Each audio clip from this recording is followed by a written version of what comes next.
Good morning, I'm Captain Dan Haley with the Executive Security Unit with the Colorado State Patrol. We're here to give you a tour of the Capitol. But first, I want to introduce your tour guides who are standing a mile above sea level on the west steps of the Capitol. First off, good morning everybody, Sergeant Michael T. Hahn. Sergeant Ryan Holmes, good morning. And our factoid giver of the day, Agent J. Huffman. hope you enjoy.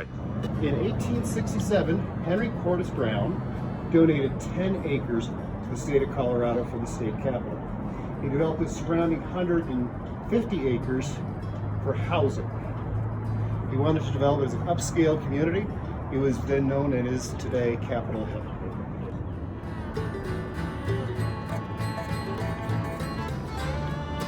So we're up here on the observation deck of the Capitol.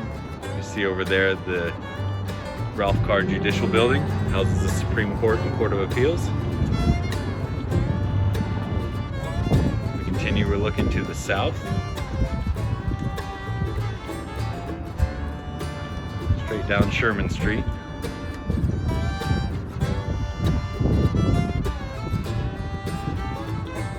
Obviously it's a very clear day. Down there, you can see Pikes Peak. Approximately 63 miles away from here.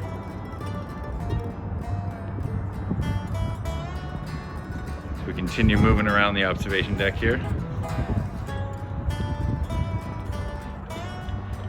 Get a nice view of Denver.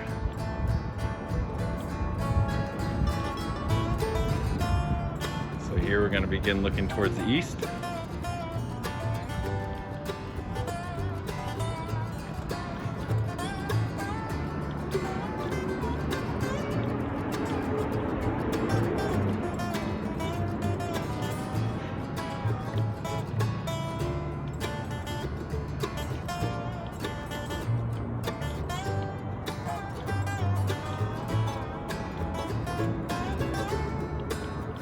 Looking north.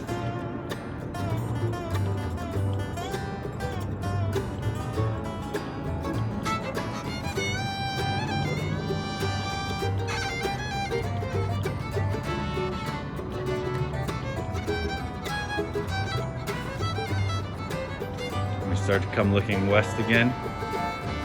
You can see the City and County building of Denver, Civic Center Park, and Lincoln Park.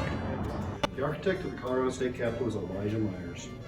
The state capitol consists of 647,000 square feet. Only 35% of the building's practical usable space. It consists of 160 rooms. It was started in 1886. Legislature first met in this building in 1894, even though it was not completed. Construction ended in 1901, and the dome was finally gilded in 1908. The original budget for the Capitol was $1 million. The actual cost came in at $2.7 million, and the architect Myers was fired. He was replaced by Frank Edinburgh of Denver, who was the architect of the Brown Palace, Oxford Hotel, and Central Presbyterian, just north of the Capitol.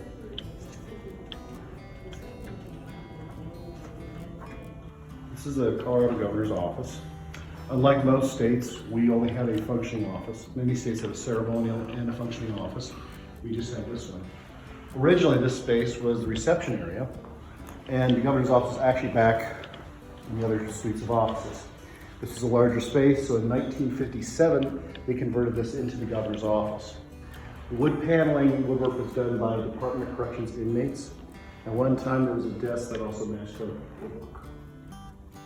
Here's one of the oldest pieces of equipment inside this building, is the maker of the executive seal.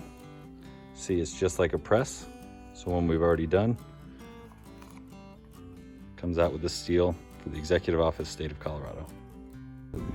Hello there and welcome to the Colorado State Senate. This is the interior chamber of the Senate where 35 members of the Senate in the state of Colorado meet during the 120-day legislative session.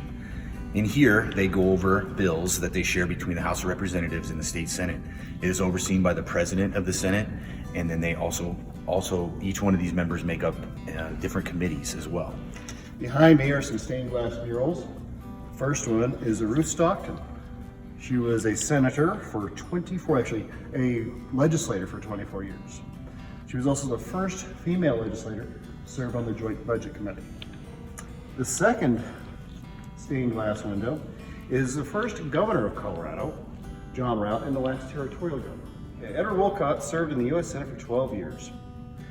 He promoted the use of gold and silver as a monetary standard. He was able to sway his audience by his force of logic and the strength of his reason. Next is Charles Hughes. He died in his first term in the U.S. Senate. Ultimately, his death found his imprint on nearly every mining case for 20 years prior. He was admired and respected for his contribution to the evolution of mining and irrigation law. Virginia Neal Blue, first woman to hold statewide elected office, Colorado's treasurer in 1966. The stained glass window straight ahead is of Samuel Nicholson. He was a U.S. Senator from 1921 to 1923. He started off his career as a miner, worked up to foreman, and eventually became the president of the Western Mining Company. He discovered a certain zinc ore that bears his name, Nicholsonite. Hello and welcome to the Colorado House of Representatives chamber. We previously visited the Senate and now we are in the House, so you have 65 members, which make up a total of 100 legislators for the state of Colorado that represent all four corners of the state. This chamber is much larger, obviously, with an additional of 65 members versus the 35 that we saw previously. In here, they do the same amount of things as far as how many bills that they review and introduce and hear in committee. And this is the other side of the chamber. If a bill is introduced here, it will go to the Senate, and vice versa. If it's introduced in the Senate, it will come to the House. Once it passes both chambers, it goes to the governor's office for his signature, and then it becomes law. Around the Capitol building, you will occasionally see vault doors. Those vaults have some been converted to offices, other ones have been utilized as supply closets. Previously, the reason for these was there would be large amounts of currency stored here at the Capitol that would come from the Treasury for the state's annual budget. That's not the way it is anymore, so these have been repurposed. Hello again and welcome to the old Supreme Court chamber. This is in fact one of the most newly renovated rooms within the state capitol. It's on the very north end of the state capitol. Typically what they do in here is they hold committee hearings where they present bills in front of this panel of committee members who are made up either from the House of Representatives or from the state Senate. Witnesses will come in and testify to their bill, and then we'll vote this or vote for it or vote it down out of committee. So this is a very important step in the legislative process. This room is very unique because it was actually used to film Perry Mason episodes, and for you millennials, that was a very long time ago. Most of your parents would likely remember Perry Mason. It was prior to those CSI shows and NCIS and all those high-speed shows that you see on now, but Perry Mason was legit back in the day. So this is a very important room and a very beautiful room for that matter. Okay, what we're looking up here in the stained glass are the heritage windows. They represent 4 of the ethnic groups that helped build Colorado. First window to our left here is a cartographer, Don Pacheco, and the Dominguez Escalante expedition of 1776. Adjacent to that is the Ute Chief Buckskin Charlie and Jack House. Next is the 4th Territorial Governor, Alexander Hunt, and Ute Chief Uray. Adjacent to that is Aunt Clara Brown. And then following that is a Bureau of Chinese Laborers, Chin Sin Lao, and Japanese laborer, Okazano.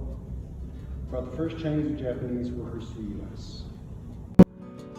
Inside here, you can see the very upper part of the dome and see some construction workers from the 91, 80s, 1950s. And this here is what you can see at the very top from the inside. So we're just up in the top of the dome there. You see that spiral staircase that led up to even higher parts. And now we're down here on the 3rd floor in the dome. And Sergeant Hahn's gonna tell us a little bit about what's in here. Welcome to the Hall of Presidents. You will find all of the presidents from our very first president all the way to our most current president located in these halls. It's very historic, it's very prestigious, and it is just something to remind us of who came before us.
as we go down from the second floor of the Capitol, walk down the grand staircase to the first floor.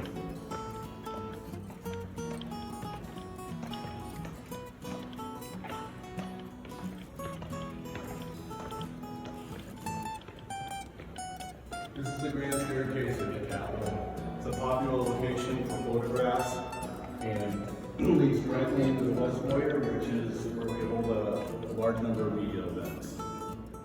So these murals were done by Alan Tupper True, who was a well-known Western artist in the 1930s and 1940s.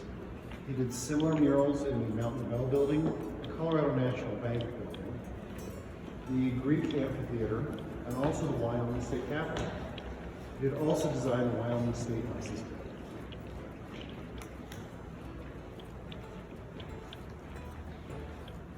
You can find these murals in the rotunda area of the first floor of the Capitol building, just by the grand staircase.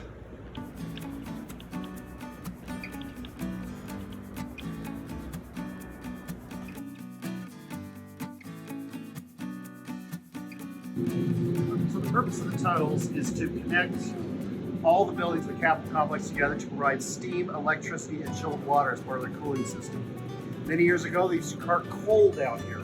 They would burn approximately 1 ton of coal an hour in the dead of winter. That is used to transport coal. Also, the tunnels stretch around 1,300 feet long, and they fluctuate between 6.5 and 8 feet wide. So we'd like to thank you for joining us on this field trip to the Capitol.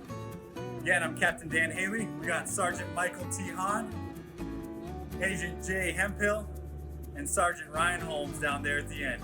Hope you all enjoyed it. Take care. Be safe.